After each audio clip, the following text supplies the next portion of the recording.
does sound very exciting. Yeah, first super tournament. So, the start I was quite nervous. Fantastic.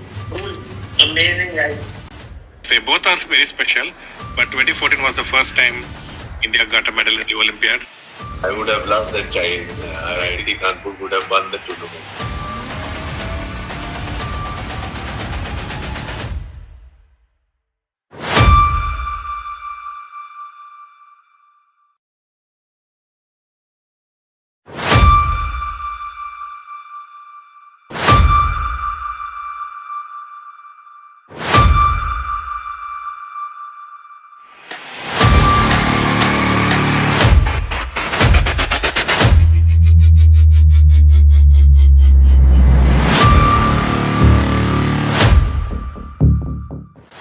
It does sound very exciting.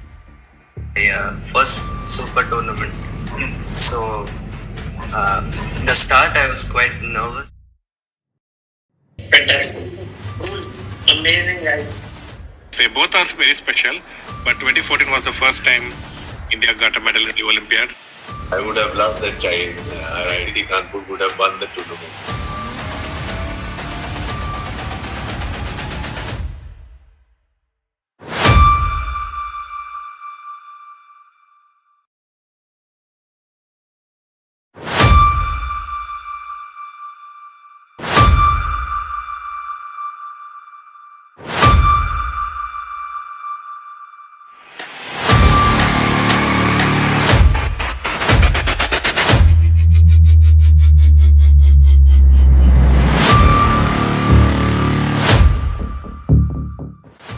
It does sound very exciting.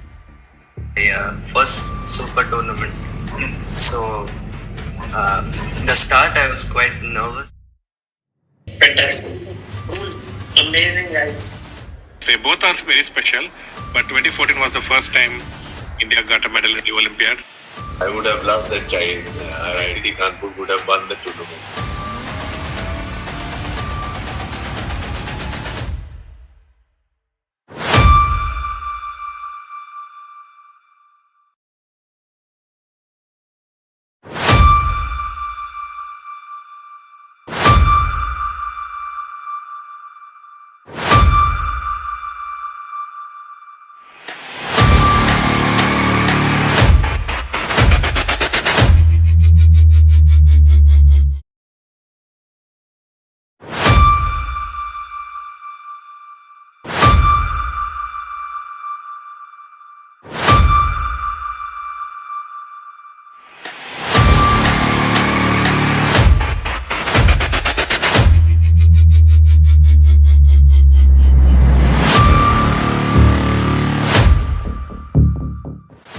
It does sound very exciting.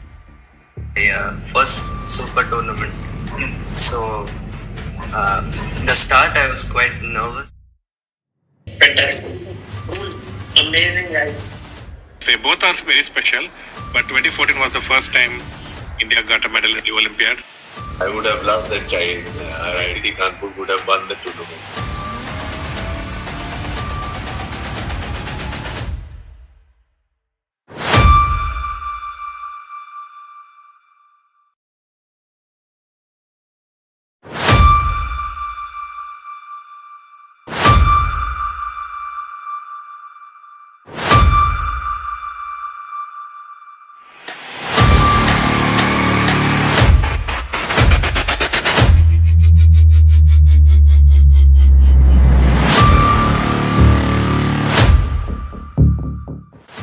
It does sound very exciting. Yeah, first super tournament. So, the start I was quite nervous. Fantastic. Cool. Amazing, guys. Say both are very special, but 2014 was the first time India got a medal in the Olympiad. I would have loved that child. IIT Kanpur would have won the tournament.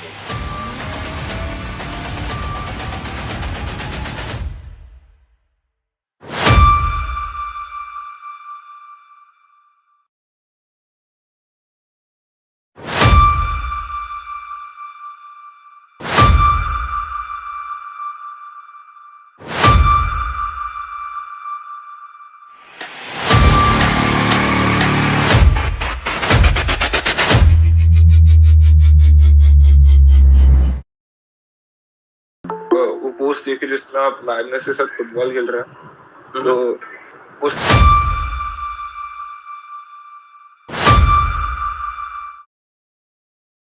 हाँ like whenever you want.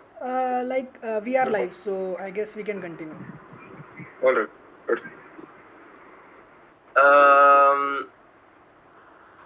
Yeah, that was one of the best experiences actually that I've had. It was I think 2015 in Qatar, and it was like one and my rate. So the tournament. So I'll give you a bit some more details about the tournament. It was above 2300 rating, and I just became 2300 like 15 days before that tournament, and I emailed that organizer that I'm above 2300. Can I play? Can I please play? And they allowed me to play. And in that tournament, Magnus and Kramnik and all Anish and all superstars were playing. And uh, in the first round, when I'm sitting down, I see that Kramnik is like walking by right next to me, and I'm like, oh my god, this is like some incredible stuff. And on the rest day, they organized like a soccer match, and for me, I was there more for the soccer than for or football. So on the rest day, Magnus happened to be on my team in the football, and I was able to play football with him, and he's pretty good as well. And I've played a lot of football myself, so I was also kind of able to play around. So that was a really fun experience. And after that, actually, even in Isle of Man in 2018 or 19, I was able to play football with him again. So it was a great experience to play some sport with him where I have some chances. Just a question: which position do you play in football? I usually play forward. I usually play like striker or like or center, one of these. I usually play as a wide midfielder, but Yeah, no. I usually play as a substitute.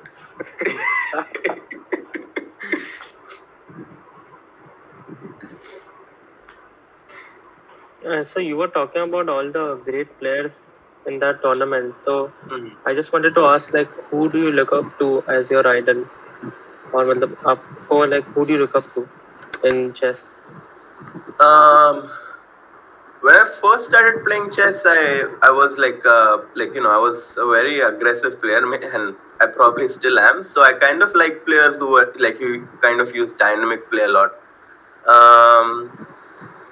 So from that perspective, I was obviously a big fan of Gary Kasparov, but actually I was also a very big fan of like Richard Rapport and Jobawa because of their like very unconventional style of play and very aggressive style of play.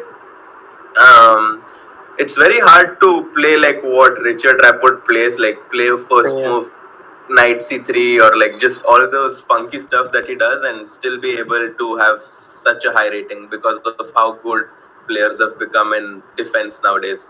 But Rapport is definitely one of them. Even kind of Nepomniachtchi sometimes plays a lot of crazy chess. So maybe even Nepo nowadays, I really started to like his style. And Gukesh actually also is resembling that kind of like, in every single game he plays for a win. It is very aggressive. It's really fun to watch Gukesh play. Guys, for reference on how aggressive Harshit is, please watch his game against Nandita from a few years back. He showed us once to us at IITK, and yes, that game King D3, hats off. Yeah, thanks a lot. Yeah, that was one of my favorite games that I had shown in my last when the last time I was here, and I was able to bring the king in the center of the board, and the format of the game was not King of the Hill. So, someone asked me whom will I be rooting for in the candidates. Shamit Chaudhary is asking me. It's very hard to say. I mean, in my opinion, objectively, I think that Fabi and Hikaru are like kind of one of the favorites in my perspective. But I am actually, and also like I'm obviously rooting for all the Indian players, but I actually think Prague I don't know why, but I think Prague is going to have a good chance. I think that he's in a very good shape coming into this tournament, and I think that he's going to have the youth and the he's going to be a lot more energetic and motivated in my I mean everyone is going to be, but I for some reason have a feeling that he might be able to win it.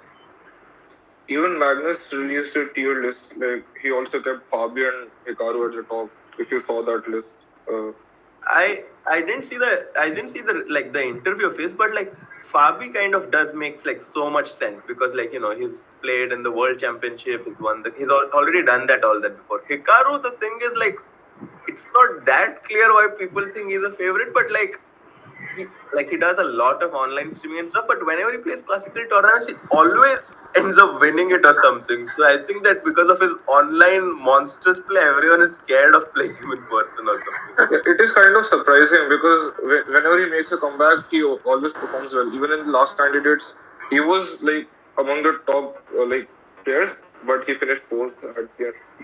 Yeah, but I mean that's the thing with Hikaru. He's extremely resilient and fast in calculation, and I mean even now, even with all the young players coming in, I wouldn't be surprised if Hikaru is still one of the fastest calculating players.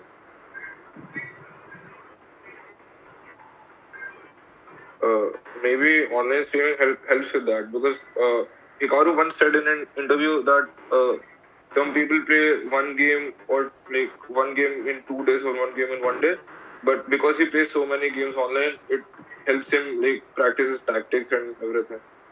Yeah, I kind of mentioned this term a lot, but people's pattern recognition improves so much when you are exposed to so many different kind of positions.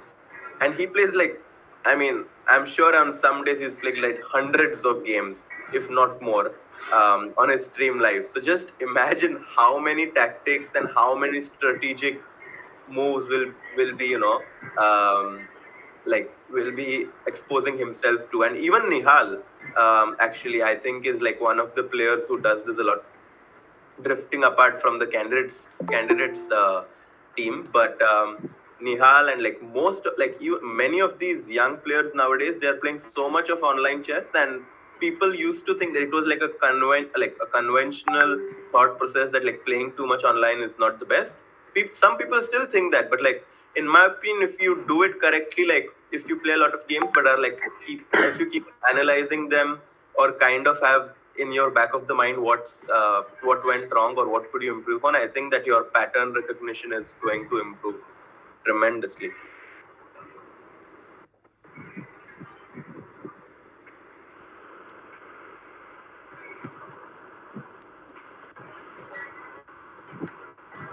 So if you could can you show us one of your games, some interesting game which you played recently, which you think is worth analyzing because it had a lot of interesting.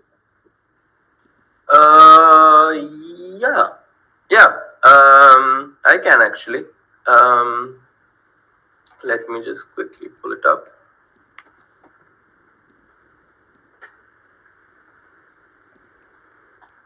Should I share my screen or how should we do it? Yeah, you can share it.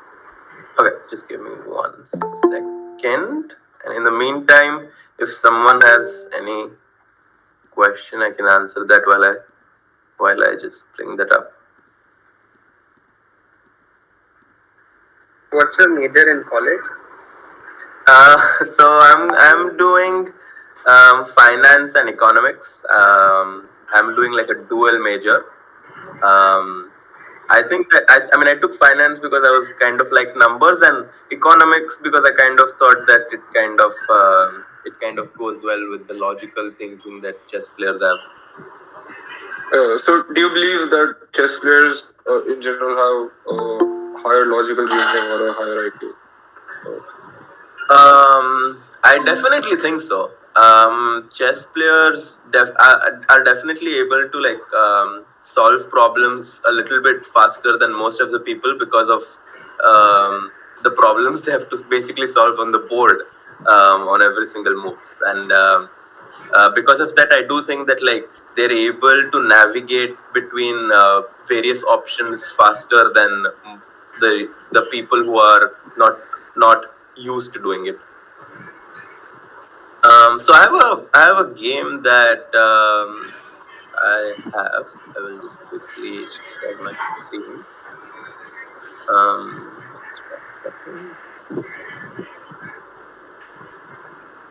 We have a question in the chat. What's your favorite response to 1d4? 1d4. Yeah. I've always been playing the Nimzo, which is d4, knight f6, c4, e6, and if knight c3, then bishop b4.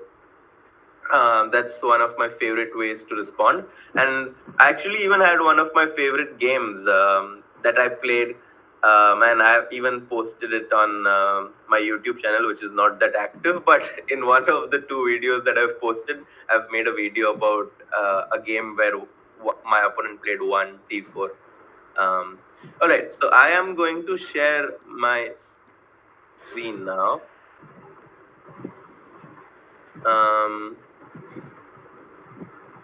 Yeah. Just one last thing.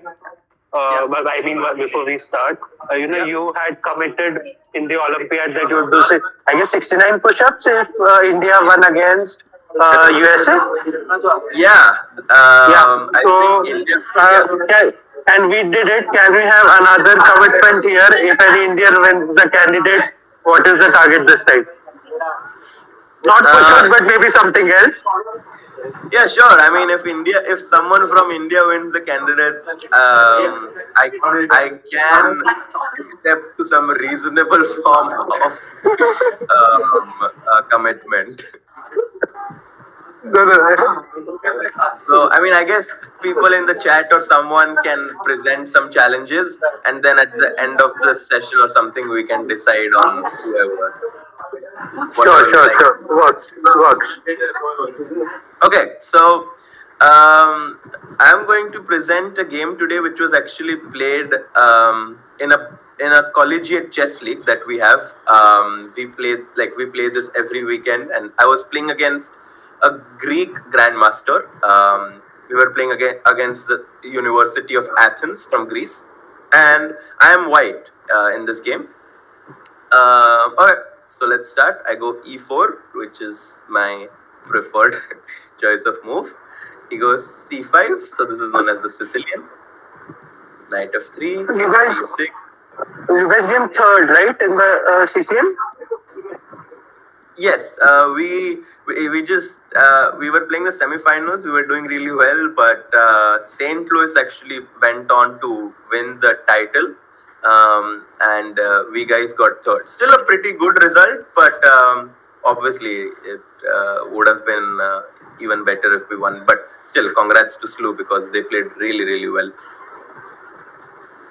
So this one is known as the Sicilian. Most of you guys know, takes, knight f6, knight c3. One of the main positions in Sicilian. He goes a6, and obviously, as you guys probably know by now, I like to play aggressive chess, so I go bishop to g5. So this is one of the sharpest variations, bishop g5. And in this line, I think you might have seen a lot of historical games and theoretical debates in this line, which is known as the poisoned pawn. The b2 pawn is basically the one which is known as the poisoned pawn, meaning that, like, if white basically sacrifices that pawn, and if black takes the pawn, he basically has to be very accurate to fight against white's initiative. This did not happen. Black played knight to d7, and in this position, bishop c4 and f4 are bishop c4 and f4 are 2 options that white can play. But I have been a really big proponent of the move queen to e2. The point is that white wants to castle long and so once white castle longs, he wants to keep the rook on an open file. He doesn't want the queen to be in the middle. And the other point is that whenever white goes e4, there's going to be support for the e5 break. So I kind of think that this is a multi-purpose move. Many people ask of where the bishop is going to go, but you will soon see in the game where it goes. So queen e2, he goes e6, very logical. And I go long castles. So I put my rook on the open file as a queen. So he plays queen c7. So far it's all logical chess, right? And now you guys can probably see where I develop my bishop from. I play pawn to g3. So this is a kind of a new idea that has been developed in this opening. The point is that white wants to develop his bishop to either g2 or h3, and he doesn't go g4 because in some variations you want the support for the pawn on f4. So this is why I played pawn to g3. He goes h6. And like we have always been told that you should think twice before giving the bishop, but I took. And the reason behind this is that after he takes and I go f4, I'm trying to play against my opponent's lack of development. So in chess, there's not only one kind of advantage. There's not only like advantage in material. There's also advantage in space, which I currently have. There's also advantage in development, which I also kind of sort of have because black needs to spend a few more moves, bishop e7 and castle before he gets completely developed. So I was trying to play for those kind of advantages. And my idea here is to go either e5 or f5. My opponent chooses a very interesting idea here. He goes g6. This move, quite surprisingly, is like one of the top moves recommended by the engine. I think the reason is that if you go bishop e7, then whites attack with I think bishop e7, one idea is even f5, but even h4, g4, g5 can probably be very dangerous for black when he castles. So he tries to go g6, and this is a very important concept. So whenever black makes a triangle like e6, f7, g6, or in many structures you see this pawn structure f7, g7, f7, g6, h7, this triangle basically, white has a very big idea in these kind of positions to try to break that triangle. So I go pawn to f5. So now I am already trying to undermine his pawn structure with my move pawn to f5. He goes e5. I go knight b3, and he goes g5. So he basically says that you were unable to undermine my pawn structure, but what I am fighting for now is the square on d5, because with my pawn on f5, his bishop is unable to get the square on e6. So I kind of have a very powerful hold on this square. So actually now I guess is a good time to stop and maybe evaluate the position. I would like to ask you guys to find the best move. It's white to play. It's not really very tactical or forcing, but an interesting way. Or maybe you guys can try to find some plans of how can white play this.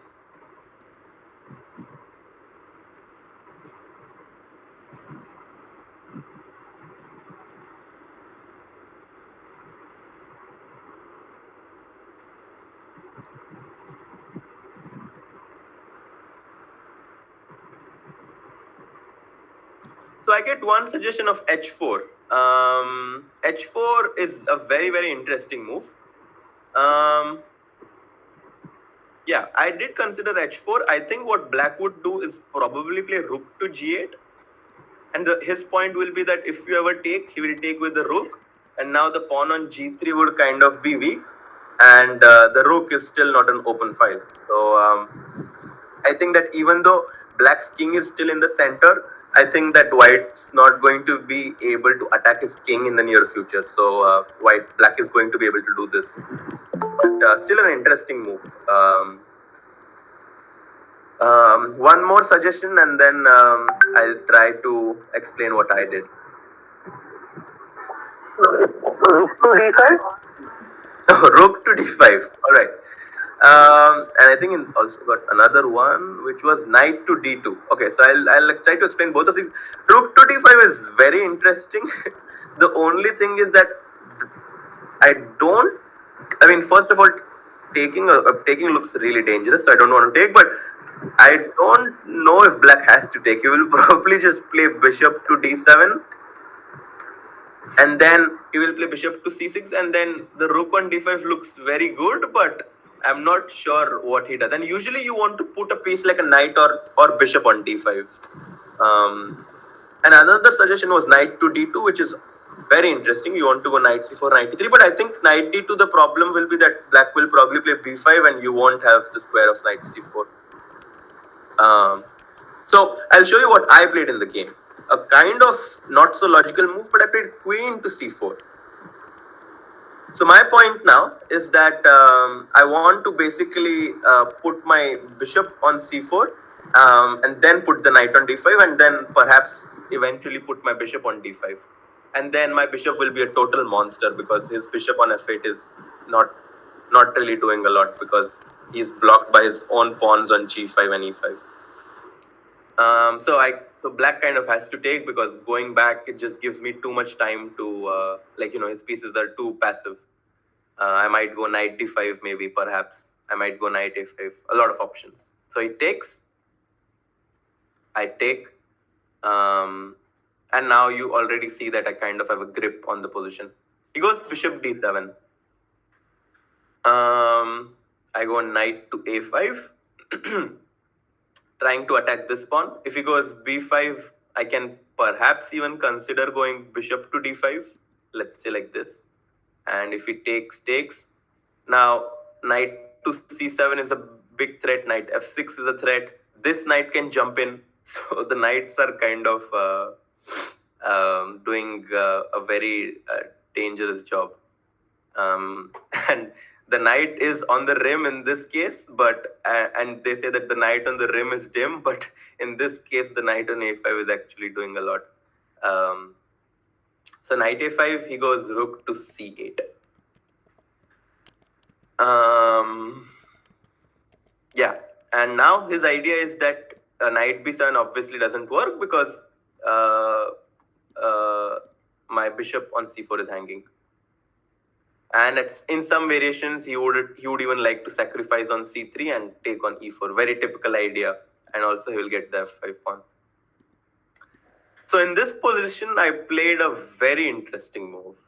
The move is knight to d5. I'm showing you this move, but my question is going to follow up now. What do you think White's idea is if black takes, knight takes e4, which was the move that happened in the game?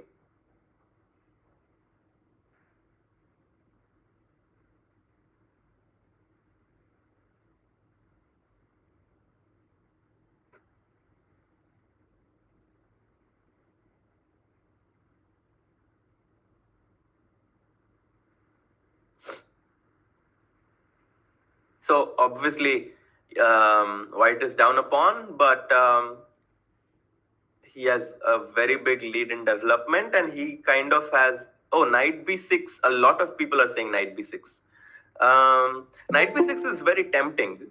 I think that black will probably respond with rook to c7, and I guess your idea is to take and play bishop to d5, which is actually a good idea, but I think there might be some knight f2 problems that might be unpleasant to face. And if you go rook e1 now, then knight c5. I still think that white should be slightly better because of how much more developed he is, but I found a better move in the game.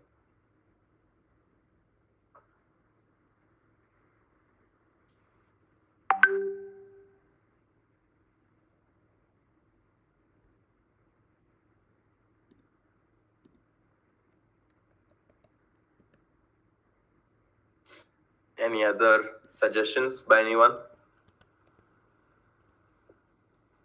F6. F6. The thing with F6 is that it does completely block this bishop on F8, which looks really, really good. But okay, the first and immediate question is knight to F2, obviously. And the second problem is that he kind of gets the square for his bishop on E6, which I was not sure if I want to give my opponent. But obviously, knight F2 is the biggest problem because you have a fork on your two rooks. Okay, my move was just developing rook h to e1. And the point is that you might think that the bishop on the pawn on f5 is hanging, but white has this fantastic tactical idea: rook takes e4, and after bishop takes e4, I have knight to f6 check, and I win the bishop on e4. And then even if black has two pawns, all of his pawns are weak, and white has a close to winning position in my opinion. So my opponent goes knight to c5. Okay, so third question, what does white do now? We've got all of our pieces in the game now. Mrudul says knight f6 check. I have someone else who says knight f6 check. Knight f6 check is a good move. If king e7, you want to take on d7, and you cannot take with the king because the pawn on f7 is hanging. And if you take with the knight, simply bishop d5, and white is better. I agree. But white has a much better move.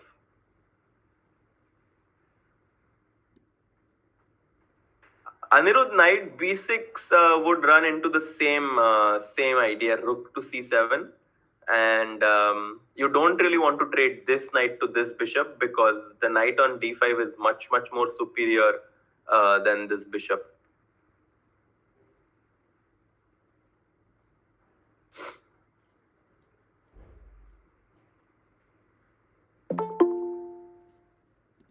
b4. Abhay Rajput, that is absolutely correct. Congratulations. b4 is the right move. So I want to basically take this knight away from. There is a very long reasoning why behind that's the best move, but Maybe rook e5 check after the knight goes, then you can. So the point is that if he takes on f5, which was like one of the scariest things, because after bc5 there is rook to c5, and I was not sure if I'm going to be able to defend the knight and the bishop. But white has this backward move, which are one of the hardest moves to find in the game. Knight to e3. It protects the bishop on c4, attacks the bishop on f5, and now I can just move my knight on b3 the next move. So if rook a5, I also have knight f5, and after knight e3, white is just a piece up. So b4, he has to go knight a4, and I think many of you have seen this puzzle on my story or on chess.com.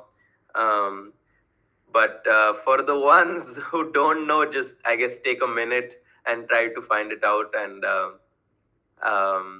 then I'll show you what the best move is. And I already see some players telling me Mrudul already knows the best move.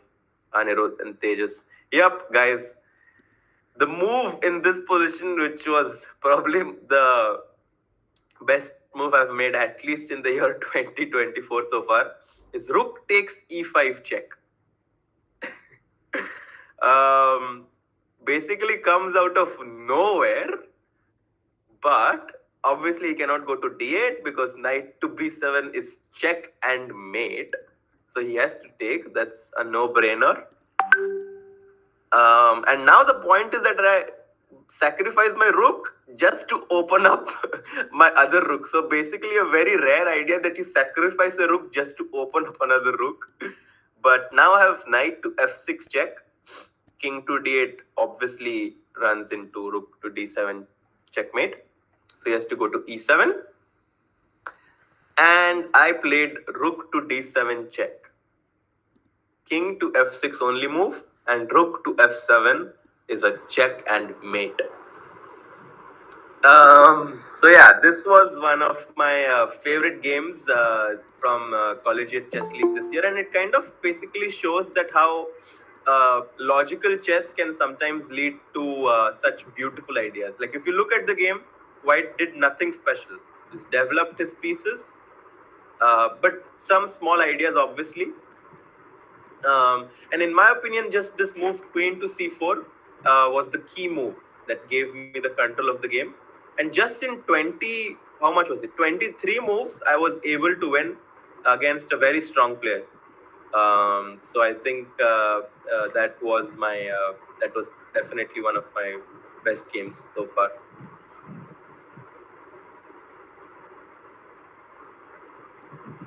I have a question. Inian asked, where do you think Black went wrong?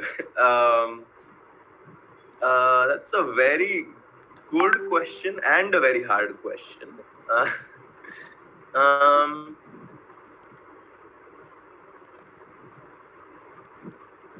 I actually am personally, I did not check with the engine where Black went wrong, but I am personally not a big fan of this g6 move. I guess Black should somehow just try to play bishop e7, bishop d7, and maybe try to put his king on the queen side. Maybe that could be an idea, or even here. I think. Okay, in this position, he has to, after b4, he has to do something else and not knight a4. So knight a4 is obviously a very logical move, but it's it basically leads to a completely losing position. So maybe he just had to sacrifice his piece somehow and try to play for some sort of compensation. Maybe b5, maybe, or just bishop into f5. But it's hard to say where exactly here Black went wrong. Yeah, in my opinion, just going for this, I think allowing queen c4 is already too much. Maybe in this position, he could just go something like bishop e7 or bishop g7, but it still looks pretty bad because of this structure being a little weak. So I think maybe in this position itself, he had to go bishop e7, bishop d7, and maybe long castles.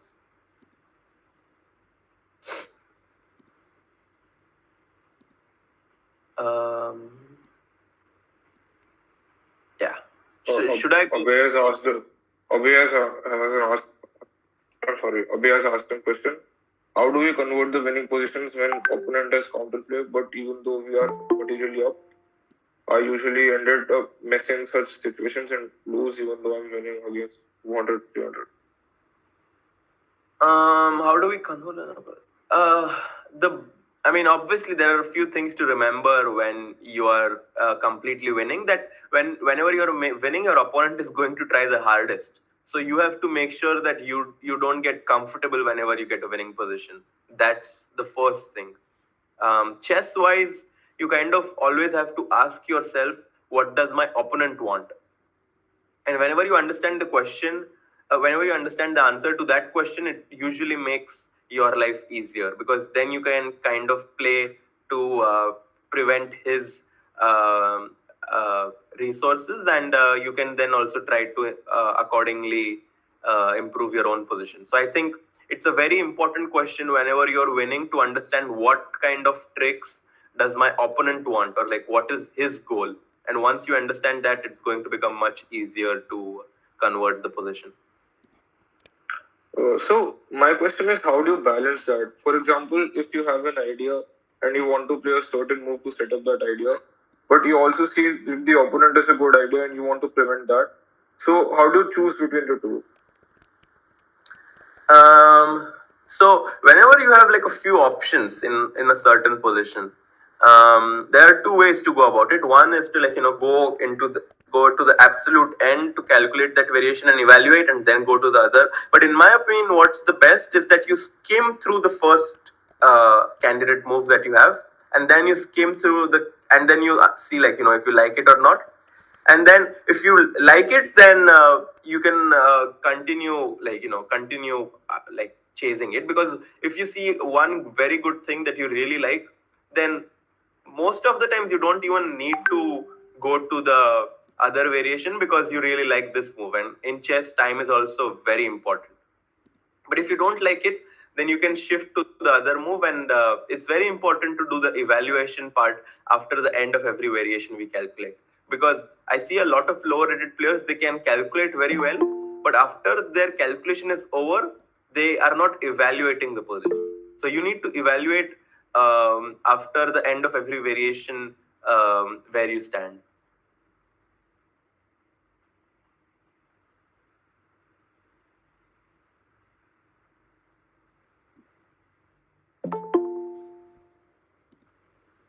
So Indian has asked the question: in this position, couldn't Black allow f5 followed by fe6 and create some counterplay in the queen side? F5 followed by fe6. Yeah, I mean, the problem is that, for example, if he goes something like bishop d7, after I take fe6, fe6, my bishop on f1, which is not doing a lot, suddenly comes in with bishop h3. And the pawn on e6 becomes a huge target. And if you go e5, then I always have this move knight e6 as well. And taking on e6 with the bishop, I mean, if you want to take on e6 with the bishop, is going to have the same problem, that the pawn on e6 will become a big target. So that's why black couldn't really do that as well. So let's move on to a couple of blitz games with you. Prajit will play one of the games. Yeah. Prajit, can you just send the link in the chat? Yeah, chess.com or Leechess challenge. Either or is fine. Chess.com should be good. Okay. My username is Raja3401.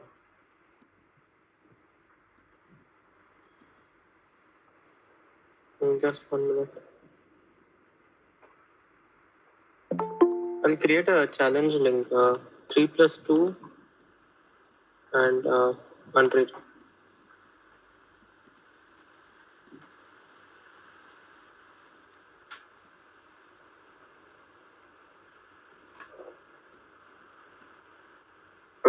So Harshit, if you could commentate on the game while playing, that would Yeah, be of great. course. Yeah. Prajit, can you please mute from the meeting? Harshit can.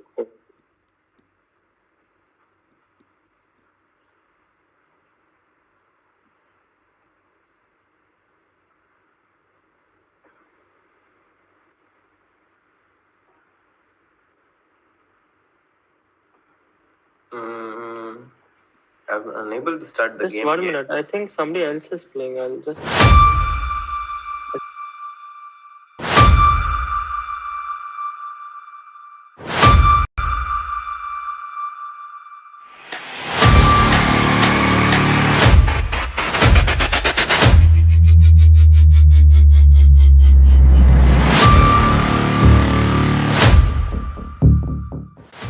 It does sound very exciting. Yeah, first super tournament. So the start I was quite nervous. Fantastic. Cool. Amazing, guys.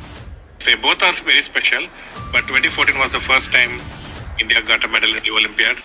I would have loved that child. IIT Kanpur would have won the tournament.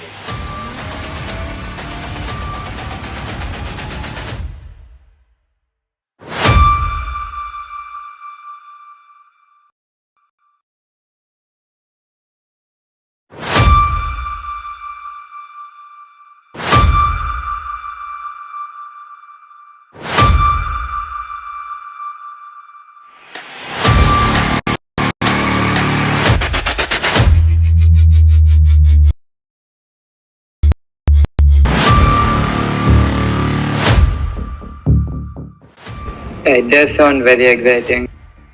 Yeah, first super tournament. So the start I was quite nervous. Fantastic. Cool. Amazing, guys.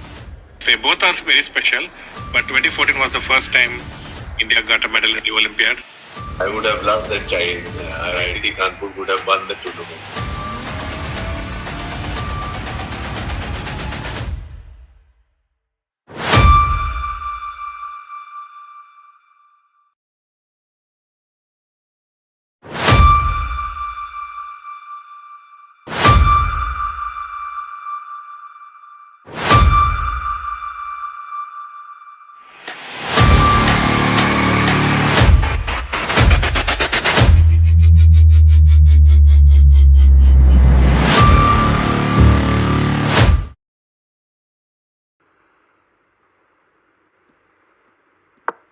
Oh, G4. He's playing really aggressive.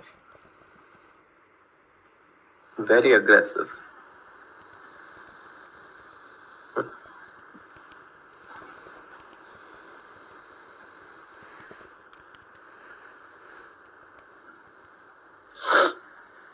Okay, let's try to pause. Take queen b6 check. King moves.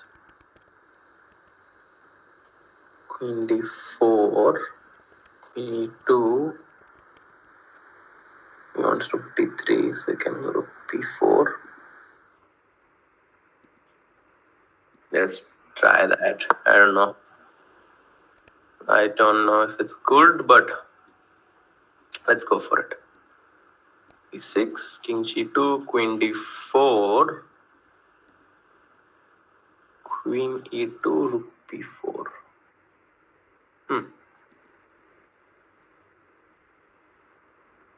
Maybe. Or if dc4, d5, e5, knight e4, perhaps. Wait, takes. Let's give it a check.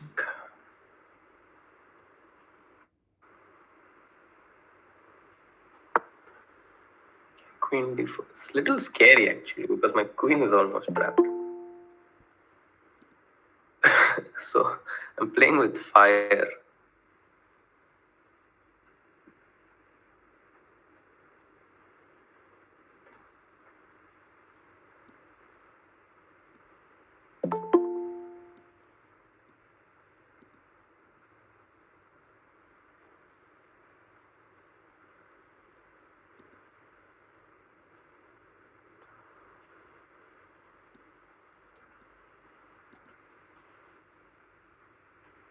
He goes there, but my idea was that I have knight takes e4.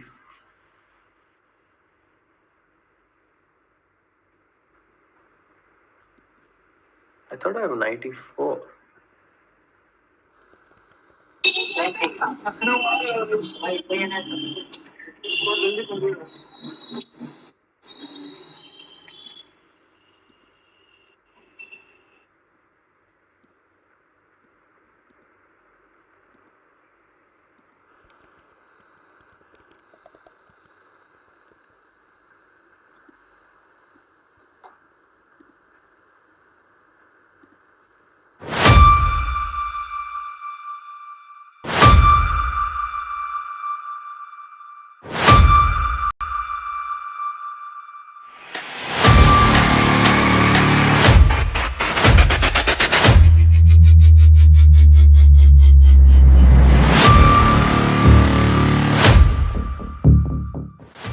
It does sound very exciting. First super tournament. So the start I was quite nervous. Fantastic. Cool. Amazing, guys. Say both are very special, but 2014 was the first time India got a medal in the Olympiad. I would have loved that child. IIT Kanpur would have won the tournament.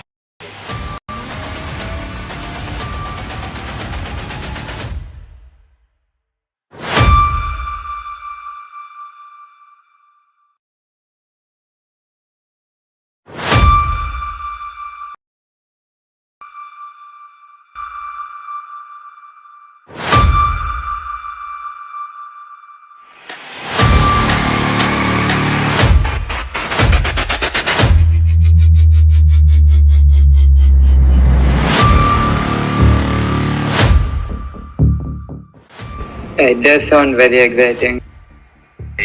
First super tournament. So the start I was quite nervous. Fantastic. Cool. Amazing, guys. Say both are very special, but 2014 was the first time India got a medal in the Olympiad. I would have loved that child. IIT Kanpur would have won the tournament.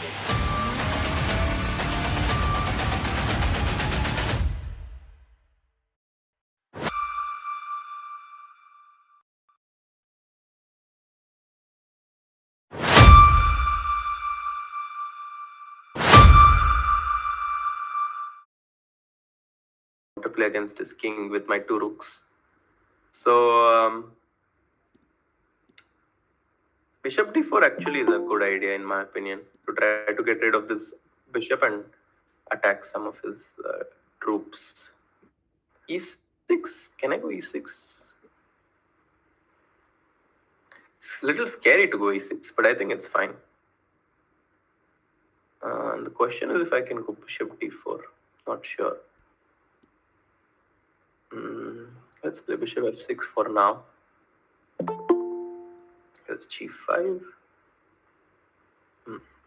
Okay, bishop e7 is fine. Or bishop d6. Actually, I allow bishop d4, which is the biggest. This is fine. Okay, my time is low. Let's try to focus.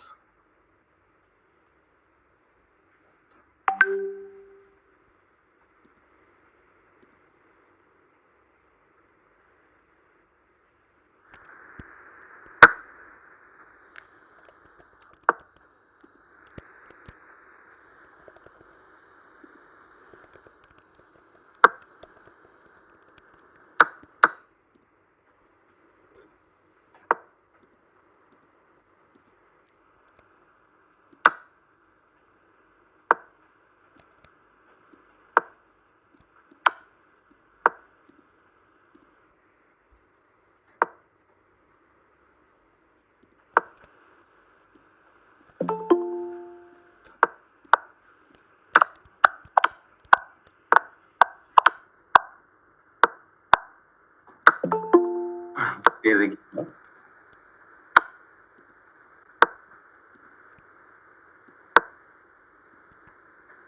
Oh, I had rook e2 check. Why did I not go rook e2 rook d2?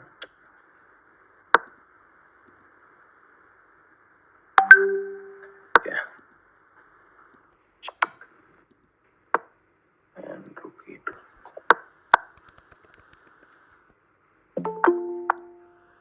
I'll just take a pawn, I guess. 3. Back. And rook b7, rook d7. 6.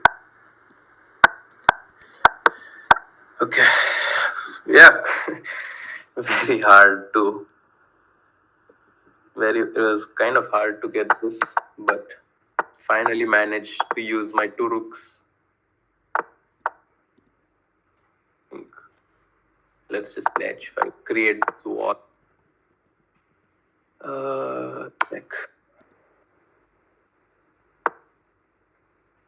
Maybe I cannot take that pawn yet.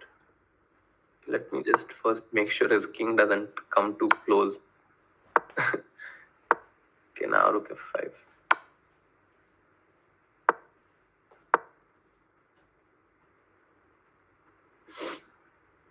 Oh, I could just take a pawn as well, yeah, because my rook protects everything. No, white cannot even give one check, so I guess I can just, yeah. And now my pawn just basically promotes, but yeah, Prajit, you played really well actually. Hello? Yeah, you played really well in my opinion. It was a very close game. Thanks so much. I mean, coming from you, it's a really big thing. No, you played really, it was kind of close until a very long time, because even when I had the 2 rooks, your queen was still kind of.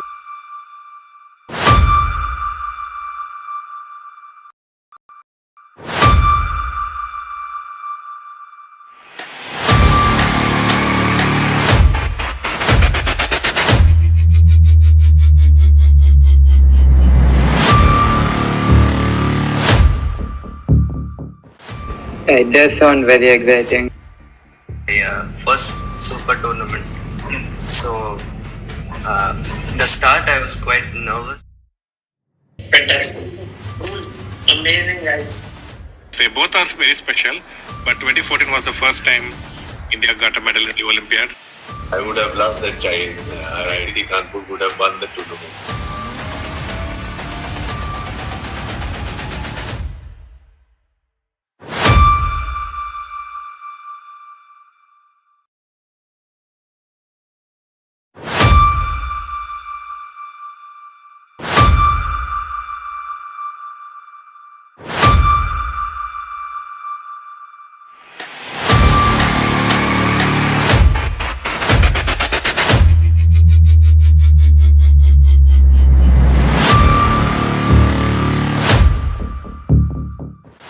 It does sound very exciting.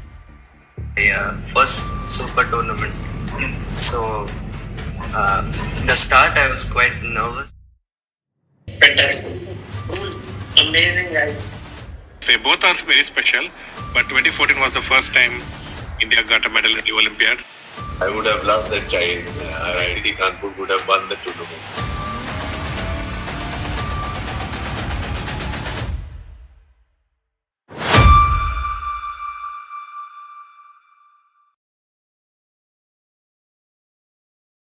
Maybe I can pre-move.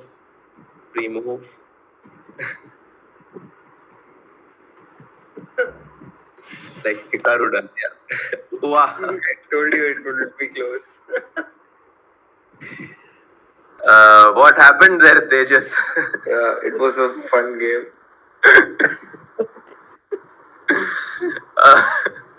On that note,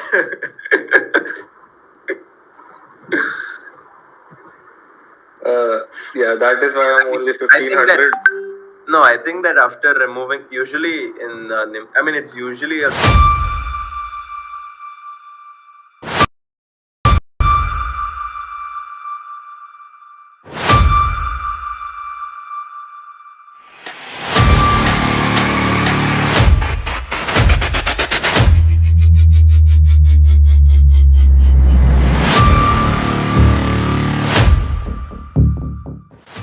It does sound very exciting. Yeah, first super tournament. So the start I was quite nervous. Fantastic. Cool. Amazing, guys. Say both are very special, but 2014 was the first time India got a medal in the Olympiad. I would have loved that child. IIT Kanpur would have won the tournament.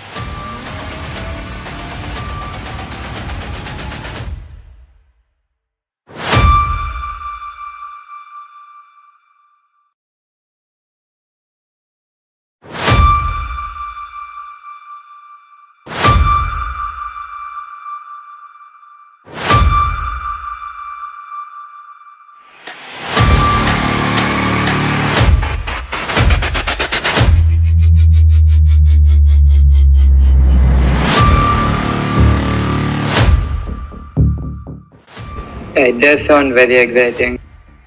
Yeah, first super tournament. So the start I was quite nervous. Fantastic. Cool. Amazing, guys. Say both are very special, but 2014 was the first time India got a medal in the Olympiad. I would have loved that child. IIT Kanpur would have won the tournament.